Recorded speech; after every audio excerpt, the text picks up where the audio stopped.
So I've always had an interest in psychology as well, and sociology, and sort of how people function and what makes people decide what they want to do. So this class was about wayfinding, basically, how we like decide where to go, which is, you know, it took me straight, you know, into sort of like, it's the thing that has been on my mind the most when I think about Franklin.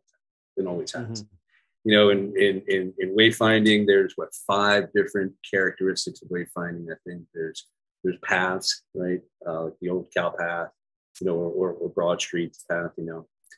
There's nodes, you know, we've got a few things that are similar to each other that attract and create their own identity. There's districts, which is kind of like nodes. I can't remember the difference exactly.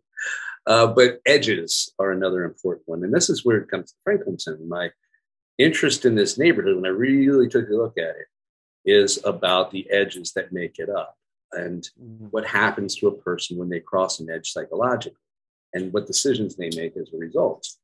Like if you like, and it's an evolving place now, and I know you know a lot about what I'm talking about, but it's an evolving situation. If you consider 5 years ago, before gravity, before a lot of stuff, 6 years, 10 years ago, if you're at Broad and High, right, center of downtown Columbus, center of Ohio, and you're going to travel to Tommy's Diner, have a delicious breakfast at Tommy's.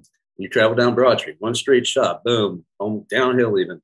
How many edges you cross from A to B? You cross, well, first of all, you're leaving downtown, you cross a freeway, one, boom, major edge, obviously. You cross through what, until very recently, was a pretty vast, desolate space behind Cosi there. And then you cross under 2 elevated railroad tracks.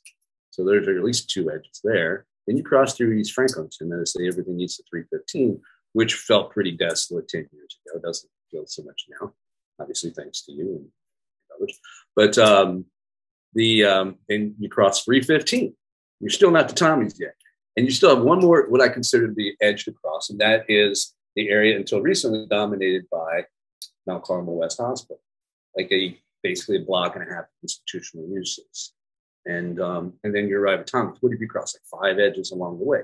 In your mind, a person's, I can't remember what exactly happens, but there's literature and there's theory on this. You know, what happens to a person, but sort of how does it affect their decision every time they cross an edge? You know, the other side of the tracks kind of thing. You've crossed 5, the equivalent of 5 railroad tracks before you got into Tommy's, which is what, 1.5 miles from Broad and High. And so that, I think that's a thing I studied at Ohio State that really stuck with me.